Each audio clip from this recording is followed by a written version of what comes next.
My name is Monica Wilkinson Kelly. I'm the archivist at the Edith B. Ford Memorial Library in Ovid, New York, working on an oral history project called Huga and Seneca Lake's Agriculture and Craft Beverage Memory Project. Today is September 9th, 2020, and I am interviewing John Wagner and Laura Wagner-Lee at Wagner Vineyards in Lodi, New York. And good afternoon. Hi. Hi. My name is John Wagner, and our winery is Wagner Vineyards. We're located in Lodi, New York, on the east side of Seneca Lake. Okay, and so tell us a little about the history of your family. Okay, so the history of grape farming goes back 5 generations in my family. Started with my great-grandfather farming grapes here on the east side of Seneca Lake. My grandfather farmed as well, obviously with different agricultural techniques than we have today. My father was Bill Wagner, and Bill was a lifelong grape grower for the Taylor Wine Company. So he was growing a lot of French American hybrids and native varieties for the Taylor Wine Company. And then in the early 1970s, he took a trip to Europe with my mother, Ruth Wagner, and they were able to see winemaking on a very small scale. He was used to seeing winemaking on a large scale at the Taylor Wine Company. So after seeing what he saw over in Europe, it really hatched the idea for the formation of the winery. So that's kind of in a nutshell, how the idea of starting a winery. Okay, so other than that, he had no prior experience and education in making wine? No, I mean, we had made some home winemaking things. As I was growing up, we were making wine in the cellar, but he was a lifelong grape grower, so he really had a passion for the quality of the grapes that he was growing. And that kind of came from my grandfather, who grew grapes and also a lot of fruit that he sold at a roadside fruit stand. Always instilled in us that we had to have the best quality fruit. So my father had extensive experience in farming grapes. He was very project oriented, so he just kind of launched into building the winery, and the rest kind of followed behind that. So how many acres of grapes? We currently have 225 acres of grapes on the farm. And so do you recall 1976, the Farm Winery Act? I do, yes. So as I said before, when he had taken the trip to Europe in '72 with my mother, and kind of got the idea that, okay, I could do this after he saw the small scale winemaking over in Europe. And so when he came back, he began to plan this project, the octagonal winery that we are still in at this point. So he really had a lot of it in motion, and New York State was also working on passing the Farm Winery Act. So the Farm Winery Act passed in 1976, and my father was very proud of the fact that he actually started digging the cellar for the winery prior to that act passing, because he was so sure it was going to pass, and he was definitely a risk taker. And so he started, the Farm Winery Act passed, and the construction process took about 3 years for us, because we were building our winery with mainly our vineyard crew. So it did take a longer process of construction than a lot of the projects today are taking. So the first vintage was?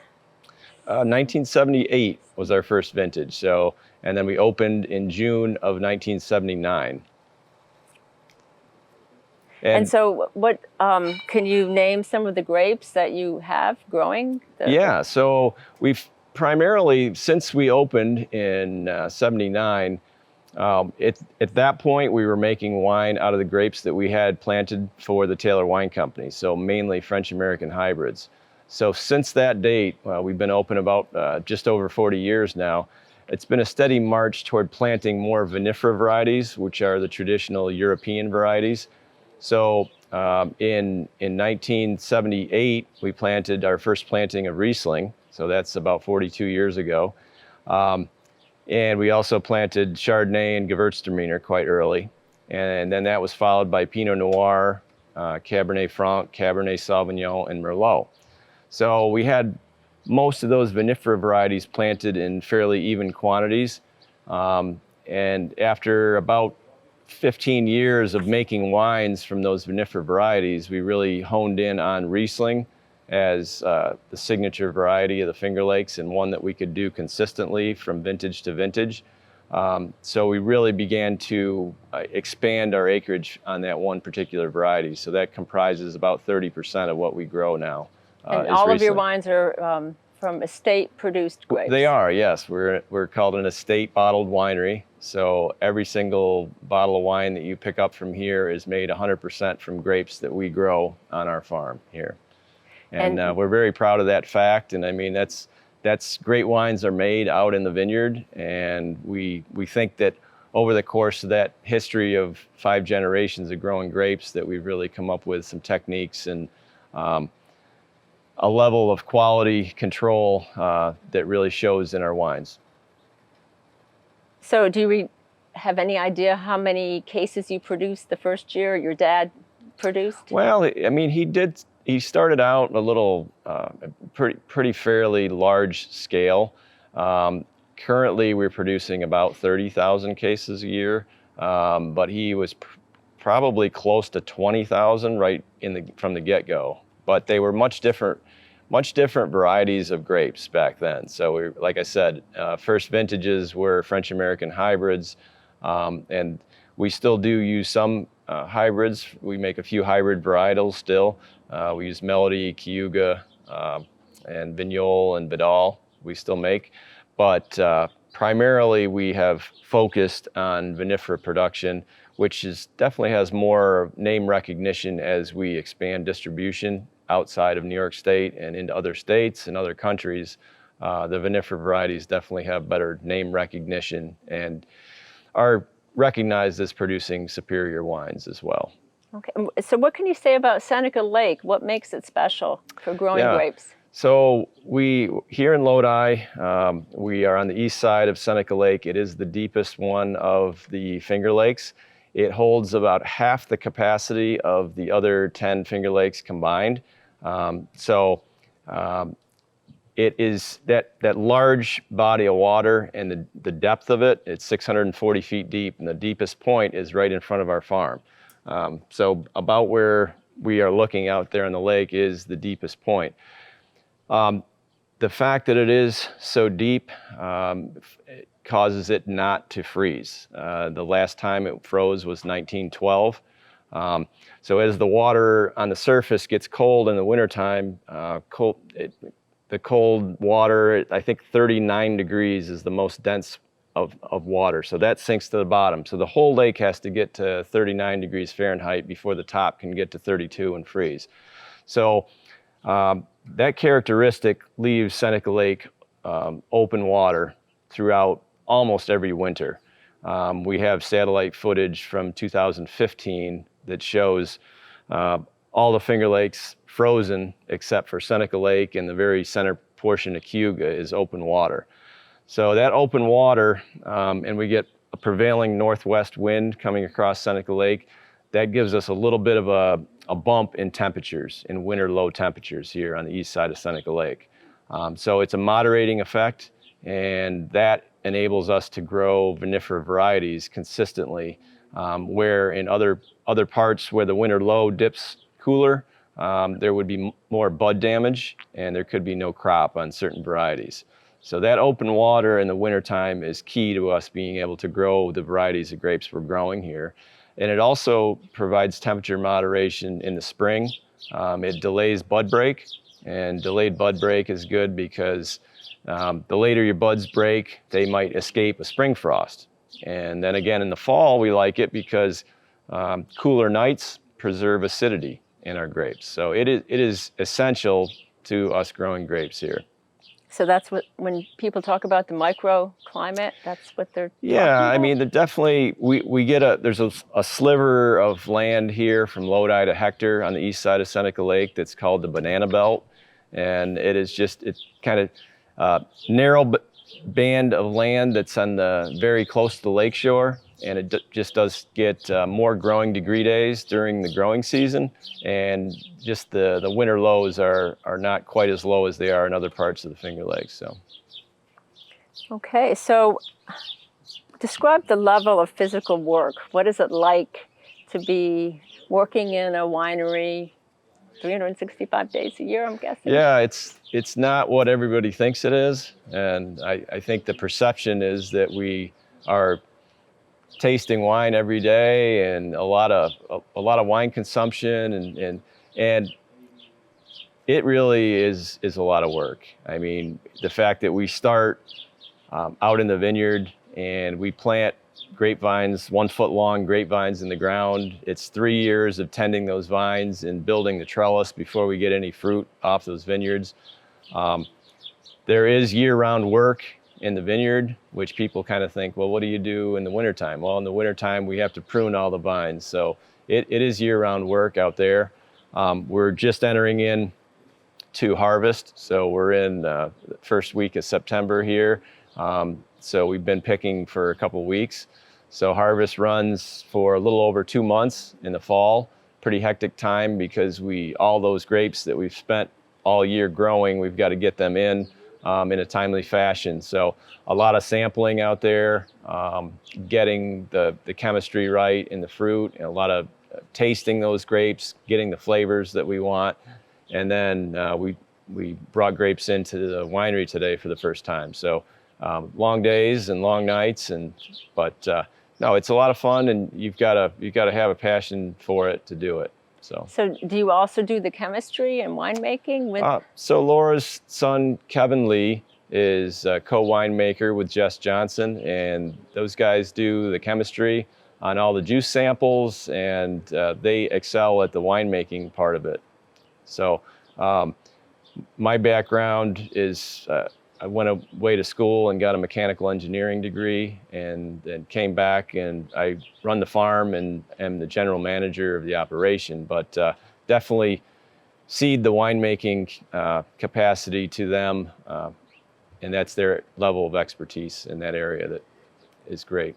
Okay, so you mentioned long hours. So you're in harvest time right now. So how many hours a day are you talking about?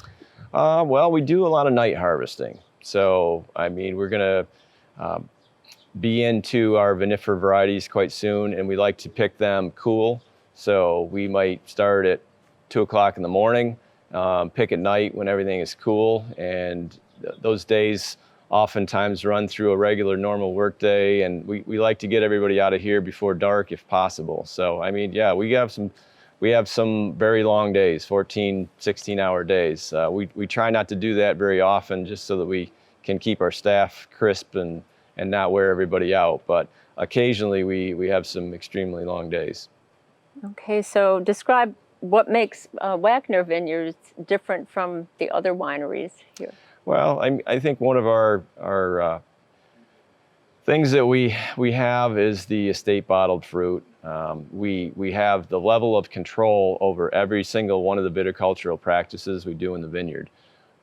So we also sell fruit to other wineries, but we are intimately involved in every step of the grape production along the way. So we know what vine density we plant, what varieties, what rootstock, what soil we put it on, how close to the lake it is.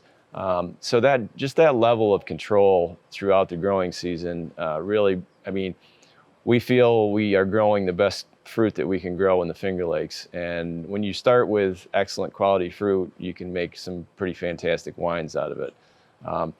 There's no magic bullet to create flavor once grapes get in the winery. The flavors are created out in the vineyard, and then the wine, it takes talented winemakers to craft it into wine, but you really got to start with excellent quality fruit, and that's where we feel our forte is. That's where our experience is, and So the soil here makes the fruit as well. Yes. In addition to can you describe the soil a little? We're pretty lucky. We have most of our farm is on Honeoye loam, which is a naturally well-drained soil. So grapevines don't like wet feet. They like their root system to be in moist soil, but not in standing water. So the seasonal water table ebbs and flows in the soil profile, and if that seasonal water table comes close to the surface, then the grapevine roots won't establish down into that area. So we do a lot of work pre-plant as far as putting underground drainage tile in, so it's perforated plastic pipe. We try to get that 4 feet in the ground, and we're doing what's called pattern tiling. So we're putting that in the vineyard every row or every 2 rows or every 3 rows throughout the entire field.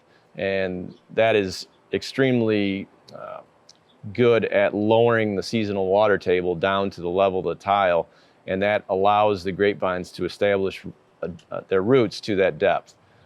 So that's key, and especially a year like this where we haven't had a lot of rain. If you've got shallow rooted vines, they run out of moisture in the ground and they can definitely become drought stressed. So we like to establish a deep root system, and we do. One of the things that allows us to do that is the well-drained Honeoye loam soil that we have and the supplemental drain tile that we put in there too. Okay, so during a really dry summer like we've had this year in 2020, do you irrigate at all? We don't, no. We're what's called dry farmed. Our farm is pretty spread out. As I said before, we have 225 acres. On young vineyards, newly planted vines, we will occasionally water with a portable water tank, which we have done this year on our young planting. We planted Cabernet Franc this year.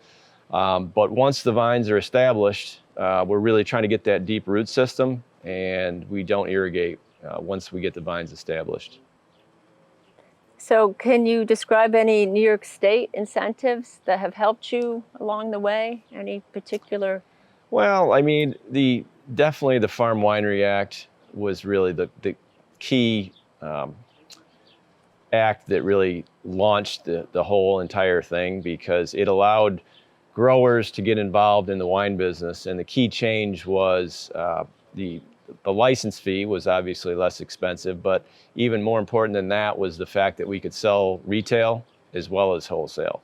So prior to that, a commercial winery license, you had to sell through the 3-tier system, but you couldn't sell out your front door. So now we have quite a tasting room with several tasting bars where people can come and taste our wines, and that's really instrumental in them picking out wines that they like, and we're able to sell wine at retail to those customers. So that's been a big change for us. And then a lot of the New York State regulations through the 40 plus years that we've been in business have helped, as we have spoken out and said this particular thing seems like it could change, it would help us, and New York State has been very responsive to that. So we feel we're partners with the state, and I think they recognize us as an important industry that, you know, everybody needs regulations to keep everybody on a level playing field, but we certainly feel like New York State has listened to us along the way too. Great. So can you think of a technological advancement that has helped you over the years? One of the greatest ones, you said you studied mechanical engineering, correct? Yes.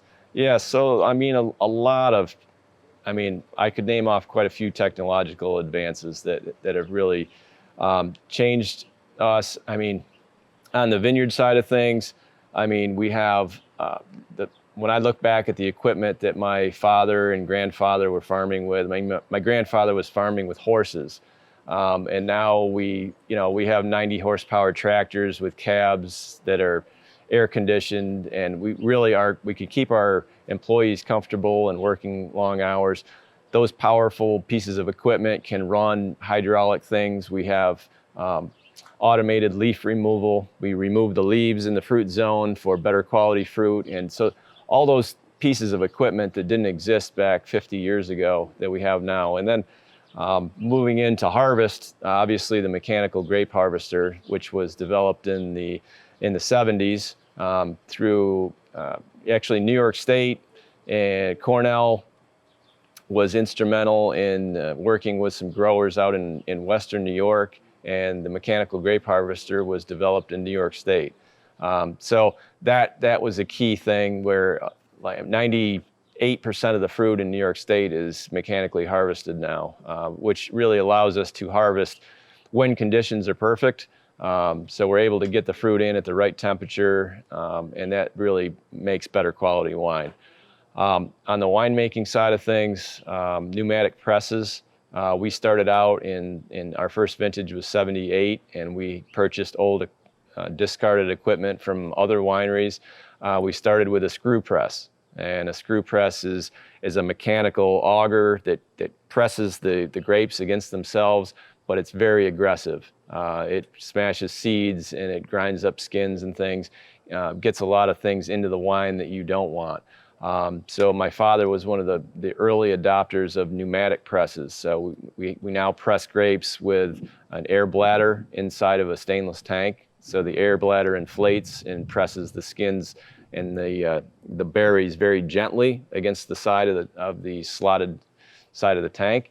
And that's a much more gentle pressing action, so we get better quality juice coming out of that. So that's been a huge advancement in the winery.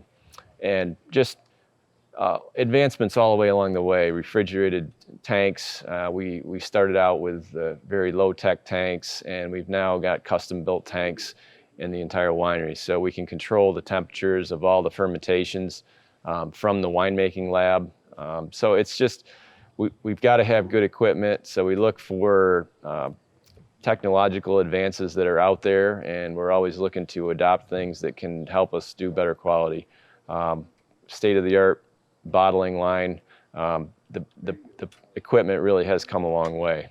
So, do I dare ask what a tank would cost as a it varies investing? widely by the size of the tank, but anywhere from $10,000 to $20,000 for our most common size tanks, and that would be a jacketed tank. So we can pump propylene glycol through the dimpled jacket on the outside of the tank, and by doing that, we keep that solution chilled with a chiller outside, and we're able to keep the fermenting juice at the appropriate temperature that we want to keep it at. So, economic impact. I know it's so important to New York State, jobs, tourism. How many people do you employ year-round versus seasonal? Yeah, so we have about, in the middle of the winter, year-round, we're at about 30. So 30 employees. And right now, we're kind of at the heyday of middle of September, early September, where we have a restaurant going. We have all of our retail staff here. We're at about 100 employees right now. Wow. So, what do you see as one of the greatest natural threats to the vineyard? Climate change, mildew? Is there something that's always a chronic worry for you as a vineyard owner? You're kind of leading me with that question, aren't you? No. Well, we see there's always things that we look for in the vineyard. Invasive species. We have spotted lanternfly is down in Pennsylvania now. That can decimate grape populations, certain varieties of grapes. We have certain viruses that attack grapes, and there's no cure for those viruses. So the only thing we can do is remove the vineyard and replace it with new stock that's certified virus-free. So I would say on the vineyard side of things, we're definitely looking for anything that can attack the vines. Yes. So the mildews, the things like that have been around for a number of years, we know how to control those. We do a lot of viticultural practices that we can control them with. But we're always looking for something that's that's new that's coming along is a different pest, whether it's an insect pest or some kind of viral infection on the vines too. So. Wow. Were you impacted in 2017 by the flooding in Lodi? It was 2018 Oh, actually. 2018, sorry. Yeah, so August of 2018, we got about 8 inches of rain in a 4-hour period, and most of the vineyards took that rain pretty well, but we are here between 414 and the old Lehigh Valley Railroad tracks, and both of those, 414 and the Lehigh Valley Railroad tracks, have a lot of culverts where the streams pass underneath the roads, and a lot of those culverts plugged up, which meant the streams jumped their stream bed, and some of those bodies of water actually flowed down through vineyards, and it did create some havoc for us. So, but no, it was a tough vintage just because after that rain event, it continued to rain throughout the fall during harvest, and we had rain about 1/3 of the days that we were harvesting. So we don't harvest on those days when it's raining, but it really meant that we had fewer days to get the crop in and quite a bit of pressure. But we were able to do it. Wow.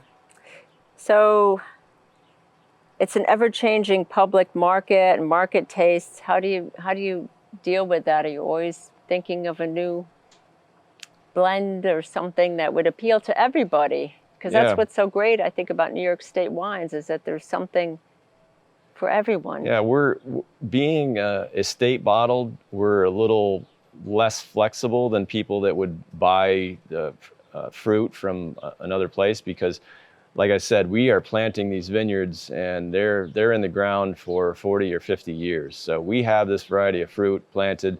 We've planted, we have over 60 acres of Riesling planted now. So we are going to be making Riesling for the foreseeable future. Now we do change the styles a little bit on some of those. We have some single vineyard offerings now, which are, we can make drier styles of Riesling. We're always looking for trends. For instance, we made a dry rosé about 20 years ago out of Pinot Noir, and it was before dry rosés were really in vogue, and it was delicious, but it didn't sell that well. But we brought the dry rosé back. We've been making dry rosé of Cabernet Franc for the last 4 years, and it's selling very well because people love it. It's a great summer wine. So yeah, we're cognizant of what people are looking for. We try to move with the times. So we haven't touched upon the brewery. Would you like to talk about how that got started? Sure. So in 97, as I said before, my father was very project oriented. He was always looking for the next project. And in 97, we built an annex onto the winery, and that annex houses the Wagner Valley Brewing. We produce all of our own beers here on site, so we are fully equipped to brew the beers and do all the fermentations. We bottle and can here on site as well. So my dad really just thought that was a natural extension of the craft beverage thing. And one of the things that it does, it sets us apart a little bit because people can come here to the winery and they're able to sample all our wines. We have wine flights, so they can do a wine tasting, but they can also do the same thing on the beer side. They can do beer flights, they can do beer tastings over there in the brewery. So they do complement each other. And then we also have the Ginny Lee Cafe that was added in 1990. 1983 for the Ginny Lee Cafe. Yep. And so do you grow any of the ingredients for the beer end of your we business? don't. We have some decorative hops around the property, but we don't grow all the ingredients for the beer. But we try to purchase as much locally as we can. But we are buying all the hops and the malted barley for the beer. So correct me if I'm wrong, you were the first craft brewery on Seneca Lake? Yes. Yeah. I mean, going way back, if you look way back before Prohibition, there were wineries and breweries in the Finger Lakes and around Seneca Lake. Most of those went by the wayside after Prohibition, and then there was this resurgence after the Winery Act. So that's we started, like I say, my dad started building the winery prior to that act passing. It was a 3-year process to build it. We got open. We were the second winery to open on Seneca Lake. Lenora on the west side of the lake opened prior to us. And then, yes, we were the first one on Seneca Lake to also have the brewery associated with it. So.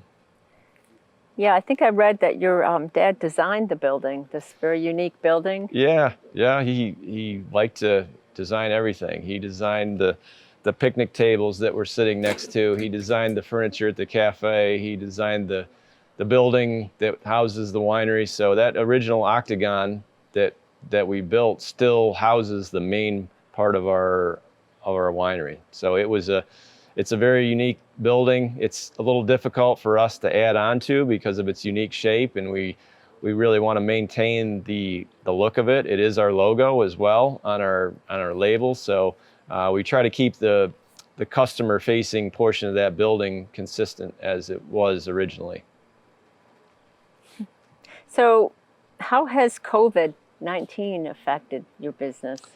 Well, it pretty much stopped it in the beginning. We were coming out of early spring. The cafe closed completely when we would have been opening full time. They closed completely. The winery closed for all tastings. What we were able to do was do curbside pickup. So we still did sell some wine for off-premise consumption. And then we offered some shipping specials. So we were able to ship some wine to some of our customers.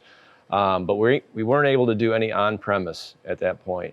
So we took the opportunity to really do some projects inside the building because we are open 362 days out of the year. So we really don't have too many opportunities to do a lot of bigger inside projects. So we did a lot of renovations inside the building. We tried to keep our essential staff on it that we could. And then as it became clearer that we were going to have to make some changes to open, we quickly scrambled together and we got a lot of changes made inside the winery that we could taste safely. We have a lot of plexiglass barriers at all the tasting bars. We have seated tastings now. We have switched to reservation only wine tasting. So a lot of changes to be able to social distance everybody so we can still taste the wines, but we're doing it in a safe manner. So it's been a struggle. It's been a rough year, but we've stayed open. We're now open. The cafe's open back up at 50% capacity inside the dining room. All of our tables, we've removed a lot of tables out here on the deck so that we could keep the spacing between the tables. As we've moved outside for a lot more of our tastings and our wine flights, we've added umbrellas and we've added a lot more stool seating throughout the facility. So made a lot of changes. I think most of the people coming through are recognizing that and feeling pretty comfortable and safe. We normally have a band schedule throughout the summer from Labor Day to Memorial Day on Friday nights. We scaled that back. We weren't able to advertise live music and we weren't able to do any dancing on the deck or anything like that. But we did have acoustic music, which people liked.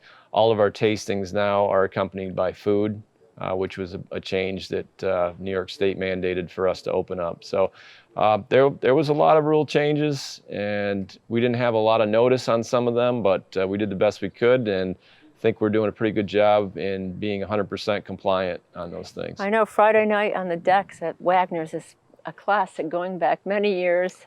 Yeah, it was a little different this year, but I think people appreciated the fact that there was some place they could come and feel safe and sit and enjoy some wine and beer and food. Okay, and my final question is, what would you tell anyone interested in a career in craft brewing or winery or vineyard management?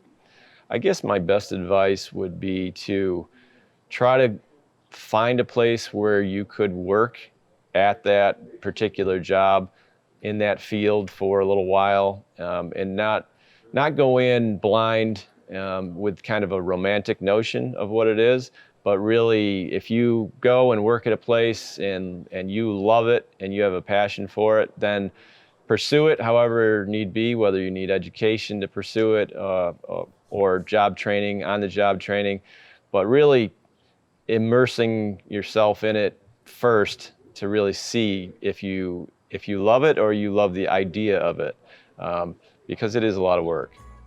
So, well, I thank you for your time.